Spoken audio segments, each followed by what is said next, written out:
Van por el Gil. Gildardo López Astudillo, absuelto por el caso Ayotzinapa y convertido en testigo protegido, es buscado ahora por delincuencia organizada. Tramitó un amparo para evitar ser reaprendido. Fiscalía en discordia. Asume vicefiscal de Guerrero en sustitución de la fiscal removida por la gobernadora. El Congreso no pretende frenar el proceso. Los normalistas mantuvieron sus protestas en Chilpancingo. Plebiscito cancelado. Tras asesinato de precandidato en San Juan, Cancuc, Chiapas, fue suspendida la votación comunal prevista para este viernes. Familiares y amigos contaron a Milenio que el aspirante estaba siendo acosado.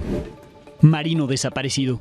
A una semana del colapso de un helicóptero de la Marina en costas de Michoacán, que dejó 3 muertos, familiares de uno de los desaparecidos exigen información y reforzar la búsqueda. Crisis haitiana. La violencia desatada en Haití, que ha provocado una crisis de seguridad y gobernabilidad, motiva el éxodo de sus habitantes. Lo analizaremos con Eunice Rendón.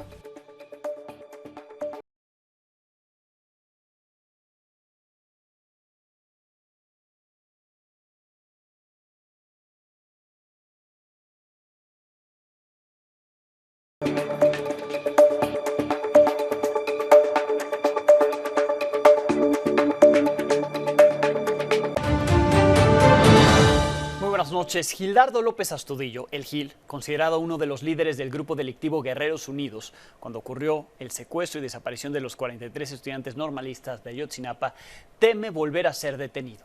El martes tramitó un amparo contra una orden de aprehensión en su contra. El Gil estuvo 4 años en prisión acusado de la desaparición de los 43 normalistas de Ayotzinapa, pero fue liberado en el año 2019. Cuando fueron desechadas las pruebas que la entonces Procuraduría General de la República había presentado en su contra. El argumento de su liberación fue que esas pruebas se obtuvieron de forma ilegal. Como lo hizo antes de ser liberado, en 2020 accedió a colaborar con la Fiscalía General de la República como testigo protegido. Ya había colaborado con la PGR y accedió a colaborar con la FGR. Como aquí se lo revelamos desde entonces, con el identificador de Juan. El Gil es el testigo Juan. El Gil ya se había amparado en el 2022 contra su posible reaprehensión para que se repusiera el proceso en su contra. La orden de aprehensión a la que ahora teme el Gil fue girada por un juez con sede en el Reclusorio Oriente, está vigente, se le acusa de delincuencia organizada, es uno de los cargos que la Fiscalía General de la República dejó pendientes en caso de que las declaraciones, como el testigo Juan, no fueran significativas para el caso. Y al reactivarse estas acusaciones en su contra, deducimos que la Fiscalía General de la República le dejó de creer. Como lo decía, Gildardo López Astudillo es el testigo protegido Juan. Sus declaraciones evidencian inconsistencias. Por ejemplo, admitir haber tenido roles diferentes entre el 26 y el 27 de septiembre del 2014, la noche que desaparecieron los jóvenes. El Gil fue señalado por sicarios de Guerreros Unidos de coordinar la desaparición de los normalistas. Sin embargo, como Juan, se desprende de su protagonismo aquella noche. Juan dice que no fue testigo presencial de los hechos y que solo supo de oídas lo que ocurrió con los estudiantes. Luego de referirse dice haberse reunido con personajes que sí participaron directamente. Según el relato al que Milenio tuvo acceso en julio del 2021, que aquí le presentamos, integrantes de Guerreros Unidos le dijeron a Juan que disolvieron a algunos de los estudiantes y al resto los incineraron, al ver que no les daría tiempo de disolverlos cuando el caso tuvo mucha difusión. Los restos fueron tirados en Coacoyula, en Guerrero, según el testimonio, repito, de Gildardo como testigo Juan. También aseguró haber platicado con el general José Martínez Crespo, actualmente detenido, y que supuestamente le confesó que ayudó a entregar a los estudiantes a integrantes del crimen organizado. La tercera conversación que tuvo el testigo Juan o el Gil fue con Miguel Ángel Landa, el Duba, quien le habría confirmado que los restos de los jóvenes fueron esparcidos en Cocula y que no los habían asesinado en el basurero, contradiciendo la llamada verdad histórica. Los dichos del testigo Juan no han podido ser corroborados. La Fiscalía General de la República mantiene entre las pruebas en su contra las transcripciones de conversaciones entre integrantes de Guerreros Unidos. Entre ellos están los chats de Chicago, mensajes intervenidos por la DEA, donde queda evidenciada la participación del Gil días después de lo ocurrido en Iguala. También están los mensajes en poder del Ejército que la Comisión del caso Iguala presentó para demostrar las comunicaciones entre integrantes de Guerreros Unidos la noche del 26 de septiembre, donde se hace referencia a la recepción de unos paquetes y al destino que tendrían los normalistas. Mensajes, ahí está, el Gil como protagonista de la desaparición de los 43. La intención de reaprender al Gil no descansa únicamente en la Fiscalía General de la República, también en el presidente Andrés Manuel López Obrador, que ha informado que él personalmente está revisando el expediente. Incluso ha hecho pública su molestia e inconformidad con que detenidos por ese caso, como el Gil, hayan sido liberados. Recordemos. Lo que es lamentable es de que el Poder Judicial desde el inicio proteja a quienes participaron en la desaparición de los jóvenes. Tengo pruebas para sostener que dejaron libres a quienes habían participado en la desaparición de los jóvenes. Y las organizaciones supuestamente de defensa de derechos humanos se quedaron callados. Quienes promovieron la libertad de los que habían participado en la desaparición de los jóvenes son al mismo tiempo los supuestos defensores de los padres de los jóvenes de Ayotzinapa. Entonces tengo las pruebas de cómo uno de los que supuestamente fue torturado sale y luego como testigo protegido declara que él participó y da a conocer qué fue lo que hicieron. La postura del presidente frente al caso ha cambiado desde que asumió la presidencia. Cambió el fiscal que investigó el caso. Alejandro Encinas salió de la subsecretaría que le daba seguimiento. Hoy reiteró estar abierto al diálogo con los padres de los 43 normalistas desaparecidos, pero reiteró que sin intermediarios, aunque el senador Ricardo Monreal, que se reunió ayer con ellos, saliera raspado después de esa declaración. Con todo respeto a mi amigo, compañero, hermano Ricardo Monreal y a cualquier otro intermediario, lo que yo quiero es hablar directamente con los padres de los muchachos, porque no le tengo confianza a los intermediarios. Ya lo he dicho varias veces. No le tengo confianza a los abogados. Imagínense si le voy a tener confianza a un abogado que va a promover que tumben la puerta del palacio y lleva unos tiradores con piedra. O sea, sabe que a mí me aconseja mucho el pueblo, no crea que todo es teórico. La Fiscalía de Guerrero se mantiene en disputa y cerrada, luego de que ayer la gobernadora Evelyn Salgado anunció que solicitaría al Congreso del Estado la remoción de la fiscal Sandra Luz Valdovinos ante las protestas de normalistas que reclaman por el asesinato de su compañero, de Yanqui Cotán Gómez, por policías estatales. Por la mañana, la gobernadora notificó formalmente al Congreso de Guerrero de la remoción de Valdovinos Salmerón. En este oficio, con fecha 14 de marzo, justificó la decisión por causas graves. Ese es el oficio presentado ante el Congreso. Causas graves es lo que motiva la remoción de la fiscal, de acuerdo con lo que escribe ahí la gobernadora. El Congreso respaldó la decisión, pues los grupos parlamentarios de Morena, el PRI, el PRD, que reúnen a 39 de los 46 diputados locales, anticiparon que no objetarán la remoción.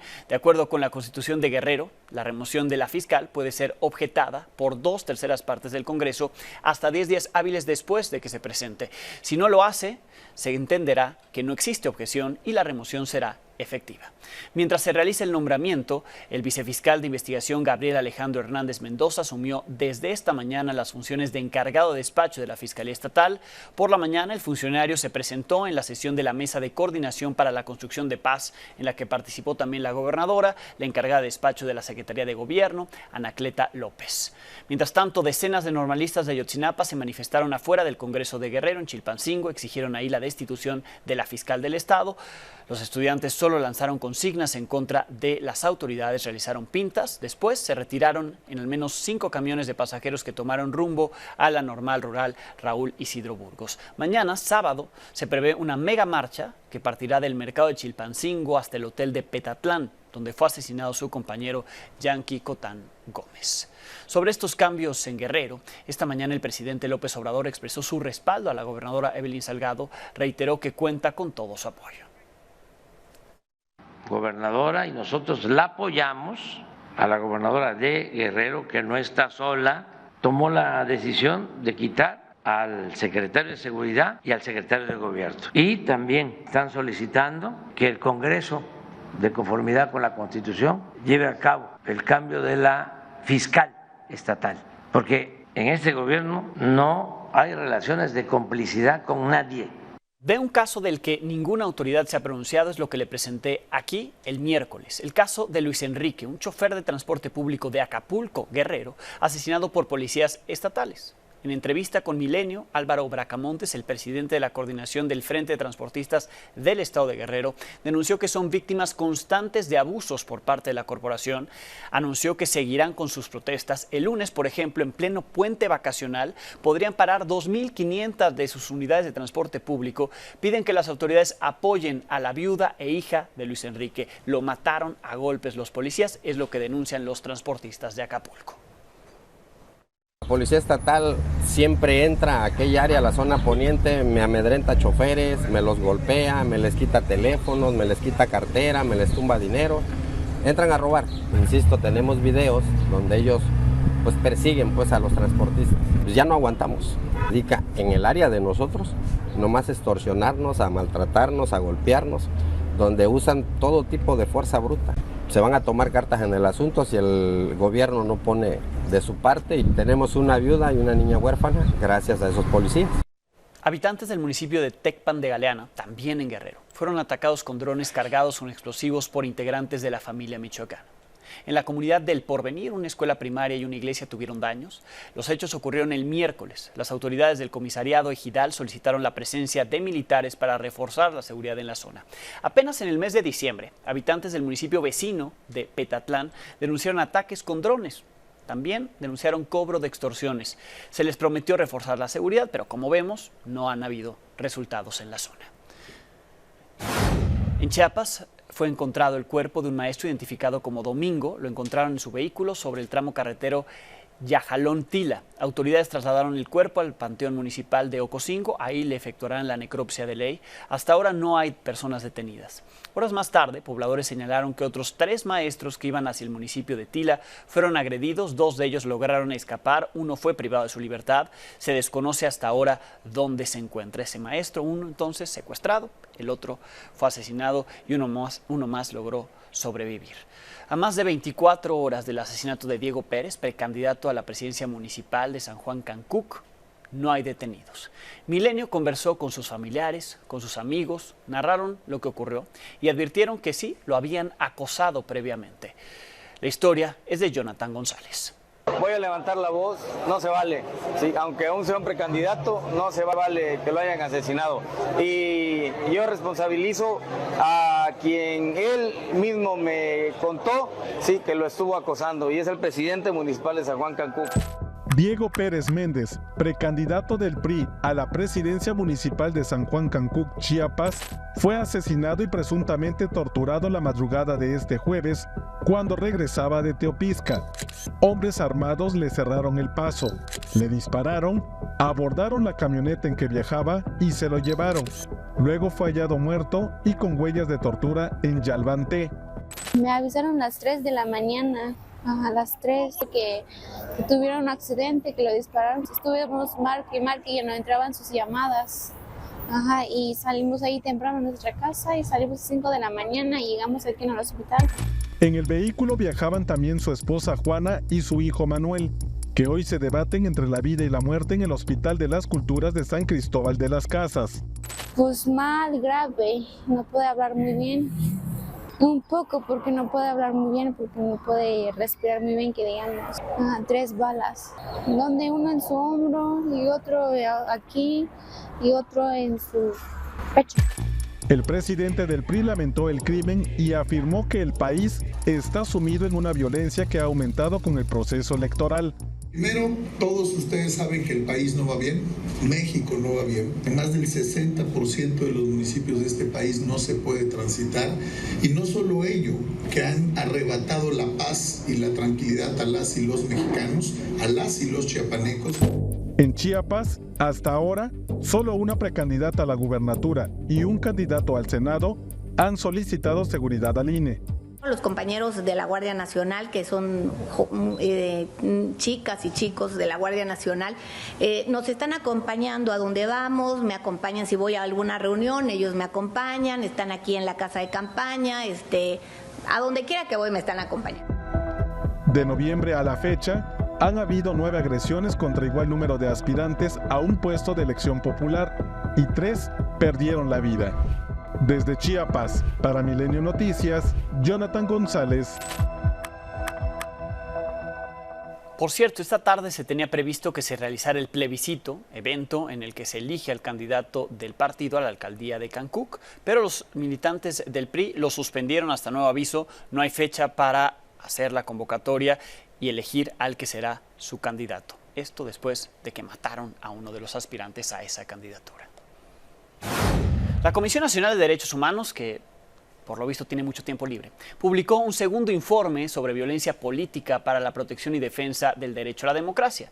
Consideró que la difusión de su primer informe en medios de comunicación resultó en una estrategia de propaganda negra en contra de la CNDH y de su titular. Por eso le digo, tiene mucho tiempo libre para ponerse a analizar y decir que hay campañas negras en su contra. Tras la defensa que hizo a su propio informe, señaló que Claudia Sheinbaum es la que más violencia política ha sufrido en comparación con Xóchitl Gálvez. La candidata de Morena tuvo más señalamientos en la materia, cuatro tuvo entre el 2 y el 12 de marzo, días recientes, mientras que la candidata panista tuvo 1. En ese tiempo se reportaron al menos 16 sucesos de violencia, así lo reporta la CNDH, y la coalición de Morena y aliados tuvo más ataques, 7, seguido de Movimiento Ciudadano con 3, el PAN tuvo 2. Al hacer un análisis de los mensajes de los candidatos presidenciales, la CNDH consideró que tanto Xóchitl Gálvez como Jorge Álvarez Maínez persisten con descalificaciones o manejo de retóricas sin detalles de propuestas. De Claudia Sheinbaum no hizo ninguna observación la CNDH, muy similar a los comentarios emitidos en su primer informe. Y si se trata de reproches, el que hizo esta mañana el presidente López Obrador a las autoridades electorales. Les recriminó el negarse a investigar el origen y el financiamiento de los bots para impulsar tendencias en redes sociales en su contra. Dio a entender que a él no lo miden con la misma vara. Estaba yo leyendo que una candidata pidió que se investigara lo de estos bots, de dónde salía el dinero, quién pagaba eso. Y contestaron los del INE o los del tribunal que eso no les correspondía. Pero sí les corresponde censurarme porque me hacen una entrevista y deciden que la tengo que bajar de mis redes. Me censuraron y cumplí porque no quiero tener problemas. En la bitácora de las campañas presidenciales, Claudia Sheinbaum continuó su gira por el sureste mexicano. Hoy estuvo en Campeche, donde ofreció al magisterio revisar el sistema actual de pensiones para que todos tengan una prestación digna. Negó que exista un desprecio por la iniciativa privada por no acudir a algunos encuentros convocados y recordó que ha asistido personalmente a otros, incluso antes como jefa de gobierno. Además, defendió a la Secretaría de Marina por las acusaciones hechas por Xóchitl Gálvez. Por su parte, la candidata del PAN, PRI-PRD, estuvo en Coahuila, primero en un evento acompañada del presidente nacional del PRI, de Alito Moreno, el exgobernador de la entidad, Miguel Riquelme. Ahí dijo que su campaña va bien, que tiene a Sheinbaum contra las cuerdas. Por la tarde estuvo en un evento con jóvenes donde lamentó que la principal causa de muerte, entre ellos, sea el asesinato por el crimen organizado. Jorge Álvarez Maínez, de Movimiento Ciudadano, visitó Michoacán, se reunió con estudiantes de la Universidad La Salle en Morelia, ofreció continuar con programas sociales vigentes en el actual gobierno de Andrés Manuel López Obrador, ofreció acabar con la política prohibicionista para que las fuerzas de seguridad concentren sus esfuerzos en dar protección a aguacateros, constructores y comerciantes.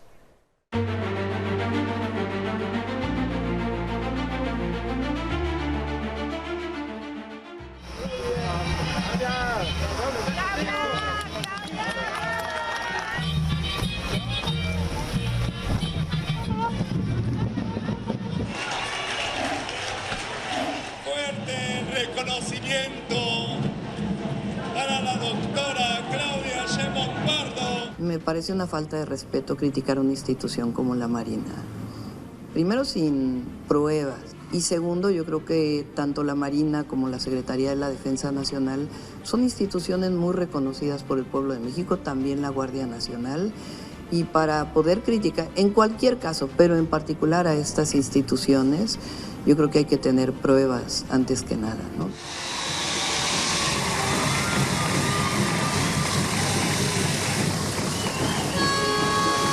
El presidente del Comité Directivo Estatal del PRI,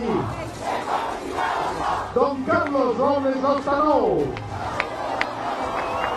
Vamos a escuchar. Que sí, que no, que como chingados no. Sí, que como chingados no. Así inicia este mensaje de nuestra candidata Xóchitl Gálvez. La razón por la que yo quiero ser presidenta es porque no es justo que la principal causa de muerte entre jóvenes de 15 y 24 años sea el homicidio. Ya basta que un joven tenga 50% más de probabilidad que un adulto de morir asesinado. ¿En qué voy a seguir con lo que ha hecho el presidente?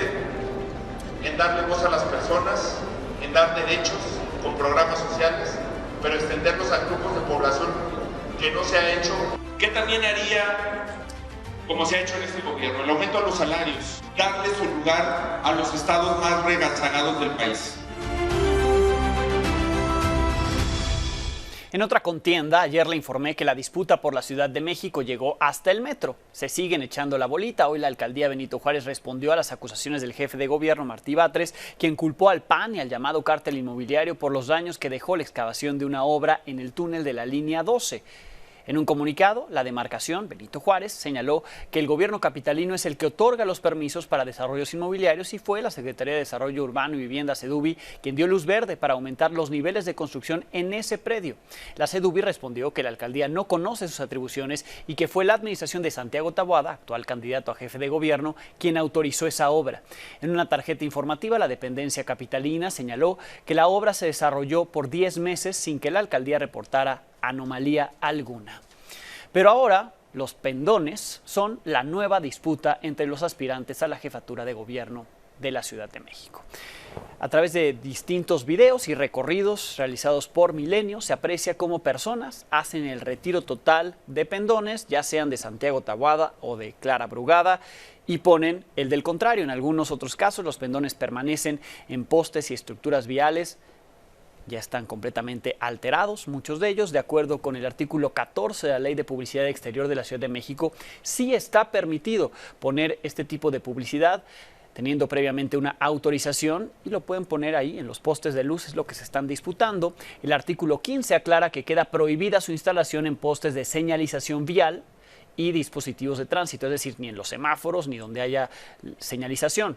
Por eso, insisto, se disputan los postes de luz.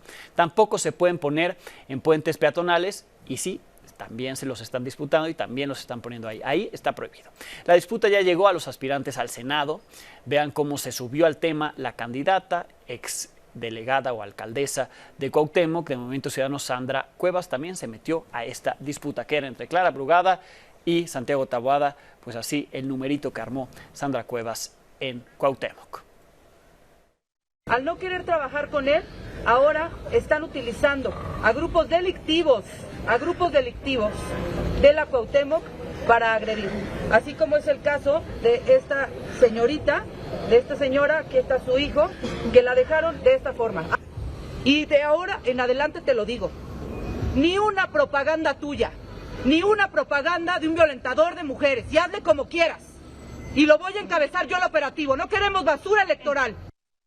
Este domingo se realizará el primer debate de esta elección de la Ciudad de México, jefe o jefa de gobierno. Será el domingo, 20 horas, podrá seguirlo aquí en la pantalla de Milenio Televisión, Canal 6, en la multiplataforma, se lo estaremos transmitiendo 20 horas y posteriormente mesa de análisis. Ahí los aspirantes a este cargo: Clara Brugada, Santiago Taboada, Salomón Chertorivsky.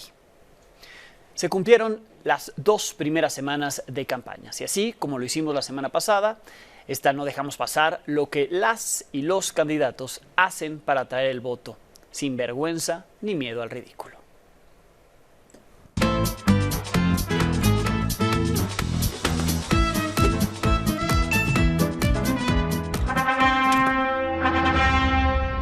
Llegó el momento de dar el sí más importante. Dile sí al amor. Dile sí a Aguascalientes.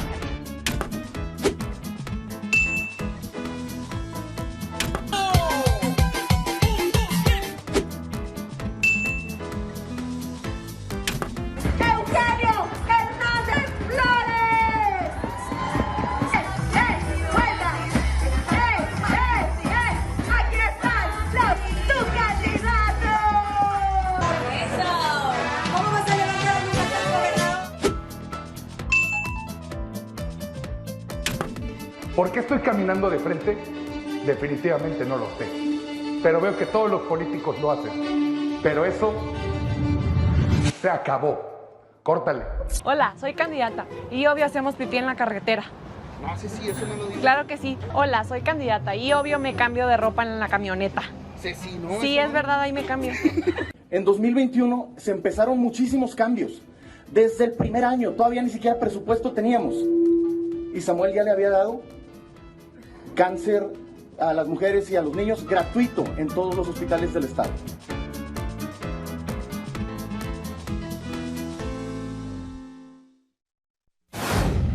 Esta tarde el abogado Miguel Ontiveros anunció que dejó de ser parte de la defensa del exdirector de Petróleos Mexicanos, de Emilio Lozoya Austin. En un breve comunicado explicó que la decisión se debe a que retomará sus tareas académicas. Además agradeció a quienes confiaron en él, mencionando los casos Odebrecht y agronitrogenados, y lo que él dice es que termina habiendo dejado a Lozoya libre, por lo menos en uno de los procesos que sigue, pero ya en libertad. Los 12 responsables del ataque contra Omar García Harfuch cuando era secretario de Seguridad de la Ciudad de México en el 2020 ya fueron sentenciados. Aquí el detalle: la Fiscalía Capitalina informó que en suma le dictaron la pena máxima, es decir, 316 años de prisión por los delitos de homicidio en contra de 3 personas, tentativa de homicidio en contra de 5, solo cumplirán 70 de esos 300 y tantos años, como lo establece el Código Penal. Además, por el delito de homicidio en grado de tentativa, intento de homicidio, tendrán que acreditar el pago integral de la reparación del daño. Luego de que el lunes le dimos a conocer aquí el asesinato de Ana Karina Franco López, elemento de la Fuerza Civil de Nuevo León, el pasado 9 de marzo, un día después de que ella participó en el operativo de las marchas del Día de la Mujer. Hoy sus padres en el Estado de México exigieron justicia, pidieron que el caso no quede impune. Ella ya había denunciado agresiones por parte de su pareja, quien es el presunto feminicida, está detenido. Aquí lo que dijeron a mis compañeros de Canal 6. Ya que me arrebataron a mi hija, si ella gritó, yo voy a seguir gritando para que se le haga justicia.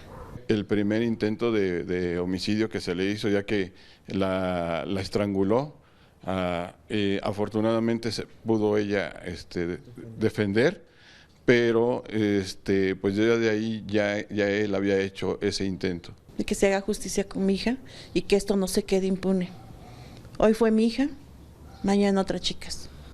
Luego de que la semana pasada un helicóptero Panther de la Secretaría de Marina cayó en el mar, en Michoacán, tras sufrir un accidente. Ocurrió el 6 de marzo, familiares de uno de los 2 marinos que siguen desaparecidos reclaman su búsqueda. Este es un trabajo de mis compañeros Arnoldo Delgadillo y Michelle Torres.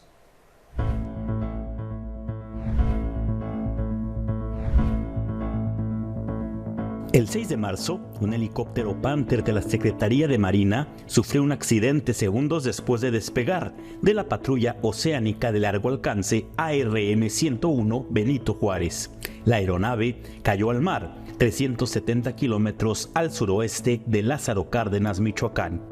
De los 8 elementos navales que viajaban en ella, 3 fueron rescatados, 3 más perdieron la vida y 2 permanecen desaparecidos. Se enviaron buzos para tratar de llegar a ella, pero desgraciadamente la profundidad de esa zona es tanta que no les permitió llegar. Se estima que aproximadamente hay 1.600 metros de profundidad en esa área. Familiares de Emiliano Navarro Martínez, uno de los desaparecidos, han protestado en las instalaciones de la 10ª Región Naval en Manzanillo, Colima. A pesar de haberse reunido con autoridades navales, no encontraron respuestas. Quieren saber por qué el helicóptero cayó y que la búsqueda no pare hasta encontrar no solo a Emiliano, sino a Kevin Enciso, su otro compañero perdido. Mis padres y mis hermanos se encuentran destrozados. Por eso es que en nombre de todos ellos yo hago un llamado a las instancias correspondientes para que se intensifiquen la búsqueda y se proporcione lo antes posible los equipos necesarios para que mi hermano y su compañero puedan regresar con nosotros, sus familias. Con información de Michelle Torres, para Milenio Noticias, Arnoldo Delgadillo. 3 días después de que salió de Chipre, el barco de la organización no gubernamental española Open Arms ya está frente a la Franja de Gaza, descargando las 200 toneladas de alimentos que llevan para contribuir a aliviar la situación de hambruna de la población tras 5 meses de bombardeos de Israel. Esta es la primera vez en casi 2 décadas que se recurre a esta vía de acceso después de que en el 2007 Israel restringió la entrada al enclave por tierra, mar y aire a raíz de que la milicia islamista Hamas tomó el poder político de la Franja de Gaza.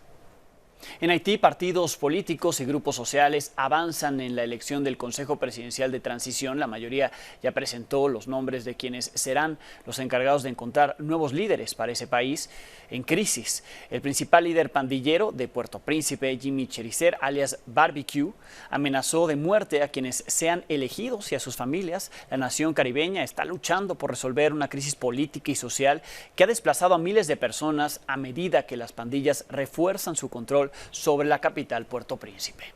Hoy, el gobernador de Florida, Ron DeSantis, informó que fueron detenidos 25 migrantes haitianos en una embarcación con narcóticos, armamento durante un operativo en las costas de Florida. De acuerdo con DeSantis, los migrantes fueron entregados a la Guardia Costera para su deportación hace un par de días. El republicano anunció que, dadas las circunstancias en Haití, ordenó el envío de 250 agentes de policía y soldados a la costa sur de su estado para frenar el flujo de posibles migrantes haitianos que estén huyendo de la violencia. Me acompaña en el estudio Eunice Rendón precisamente para hablar de lo que podría ocurrir ante la crisis que vive Haití. Eunice, bienvenida. Hola, ¿cómo estás, Alejandro? Buenas noches. ¿Qué podría ocurrir en materia migratoria? Porque hemos tenido en distintos momentos, y lo hemos conversado contigo, flujos, ¿no?, de ciudadanos haitianos atravesando México, todavía muchos de ellos que llegan a través de México a Estados Unidos con el CBP-1 y otros mecanismos para llegar de forma regular. Pero esto podría aumentar, digamos, los flujos, podría aumentar la presencia de haitianos en nuestro país. Sin duda, yo creo que los últimos años se han caracterizado particularmente por migraciones como la de Haití, la de Cuba, la de Venezuela, han ocupado los primeros lugares en la lista, cosa que no veíamos antes. Sin embargo, Haití tiene ya varios años en crisis. Hay que recordar que ha habido grandes flujos también hacia Chile, sí, hacia otros lados del continente, y a Brasil también hubo una importante migración de haitianos en su momento. Incluso, no sé si recuerdas, Alejandro, los primeros haitianos que llegan a México ya digamos que en caravana, en masa, en un mayor número de personas, llegan y se quedan en Tijuana. Sí. Y se hablaba mucho en ese momento. Se establecieron de esos haitianos, ahí, ¿no? Se establecieron cerca de 5,000 haitianos en ese momento, que además, como son una población muy trabajadora, sí, lograron integrarse, creo yo, de forma exitosa en esa frontera. Sin embargo, luego viene una ola nueva de gente que sale del país, pero también de algunos de los que estaban en Chile y en Brasil, que vinieron a México con la intención de llegar a Estados Unidos, pero que pues se han quedado varados por una u otra cosa. Hoy se calcula que hay más de 110,000 haitianos en nuestro país. Tan solo en la Ciudad de México cerca de 40,000 haitianos ya tenemos en estos campamentos callejeros. Ya hay algunos que se caracterizan justamente por ser personas de ese país. Además, son, digamos, de las migraciones o de las poblaciones más variadas. ¿A qué me refiero? Hay muchos profesionistas, realmente la gente está huyendo por esta situación que vemos, ¿no?, en las imágenes, y creo que esto sí puede aumentar, para responder tu pregunta. Es decir, sí, tan solo en la última semana 15,000 personas han abandonado el país, y esto se suma pues a los más de 360,000 que ya lo habían hecho anteriormente. Entonces prácticamente están ahí las pandillas que tienen este control, casi el 80% de la isla, con esta lucha de no querer una decisión de CARICOM ni de otros poderes. Ahora sí que una ayuda humanitaria internacional que creo que no ha sido efectiva, porque ahí tenemos finalmente todavía una crisis importante. Claro, porque es crisis, como tú lo detallas, de años, ¿no? Que ha obligado a la gente a salir de ese país. Y además de la crisis política, ¿no? Porque ahí asesinaron también a Moisés en 2021. Entra este nuevo encargado, Ariel, que finalmente había ido a Kenia para ver si venían tropas de allá a ayudar, porque hay que fortalecer a la autoridad también en Haití, y finalmente pues se queda a medio camino, sí, termina renunciando, y ahora vemos este proceso, pero bajo la amenaza de los pandilleros que fueron quienes orquestaron todo este motín, ¿no? La salida de los presos. que se escaparon de la cárcel, cerca de 3,000 privados de la libertad escaparon, también algunos de ellos miembros de estas pandillas. Sí. Entonces creo que la falta de Estado de Derecho es lo que hoy más permea en Haití, de la mano de todas las demás crisis que ya venían ahí conjuntándose, y eso sin duda está haciendo que más gente salga, y aquí el tema es esto como lo de Santis, ¿no? Que empiezan a poner barreras para que... O dicen que son criminales, no tenemos evidencia de que sean criminales, que vinieran armados y demás, pero un argumento ahí para detenerlos, ¿no? ¿Cómo se tendría que abordar por la región? Mencionabas lo de CARICOM porque ocurrió esta semana también, por la región, porque son distintos grupos de personas migrantes, luego los metemos en el mismo cajón. ¿Cómo atendemos, digamos, en este caso en particular, a los haitianos que vienen huyendo de lo que acaba de pasar? Mira, yo creo que además, que son diferentes grupos, muchos de estos haitianos, como otras nacionalidades, traen a niños y niñas en estos contingentes. Entonces yo creo que la aproximación tiene que ser desde ahí, desde si son una familia o no, si viene solo o no. En algún momento, no sé si recordarás que aquí en la Ciudad de México querían ponerlos como, pues son población de calle, llevan los albergues de calle. Entonces creo que sí falta un entendimiento de qué se trata. Hay que colaborar más. Estos albergues además están, pues ya vimos el de Vallejo, no sé, es decir, hay unas saturados o en pésimas pésimas condiciones. ¿no? Sí hay una sociedad civil que ha estado ayudando mucho, Cafemín entre ellos, ¿no? Hay varios albergues, sin embargo, Casa Tochán, pero pues están desbordados. Entonces yo creo que ahí la autoridad también tiene que tomar cartas en el asunto. En el caso de los haitianos, además, el idioma es otro tema importante a considerar a la hora de tratar acciones con ellos, ¿no? Entonces, bueno, saber qué sucede, pero sí tiene que ser más empático y creo que mucho más, ahora sí que asegurando una mínima calidad de estancia. Sí, terrible. Veremos qué es lo que ocurre, además que se incluyen las propuestas, ¿no? De las candidatas, del candidato aquí en México, y también en Estados Unidos sería interesante ver, más allá de limitar la migración, cómo se va a atender. ¿Los migrantes ya vienen o ya están acá? Creo que eso es fundamental, y yo lo he escuchado poco en los discursos de los candidatos, sí, los porque es un tema que votan. no es popular, Sí, entonces pareciera que no quieren hablar de eso, y creo que es fundamental saber cuál es su propuesta. Los llevan a los mítines, pero no votan. Exacto. Eunice, muchas gracias. Muchas gracias a ti. Gracias a Eunice Rendón. Pausa y volvemos con una historia, por cierto, de un haitiano que nació a bordo de un avión. Volvemos. Un bebé nació este viernes en un vuelo desde la Ciudad de México a Ciudad Juárez. La mamá, originaria de Haití, 31 años, comenzó labores de parto. Por fortuna, en el mismo vuelo, el 113 de Aeroméxico, iba una doctora que asistió con la ayuda de sobrecargos. Aeroméxico informó que cuando el avión aterrizó en Ciudad Juárez, la pasajera y el niño, el bebé, fueron atendidos oportunamente, llevados al Hospital de la Mujer, el bebé al Hospital Infantil de Especialidades. Ambos se reportan estables. La aerolínea le regalará a este bebé 90 viajes como parte de su 90 aniversario. Aquí los detalles. Nos despedimos, gracias por habernos acompañado. El lunes tendremos algo nuevo que contarle a las 22 horas.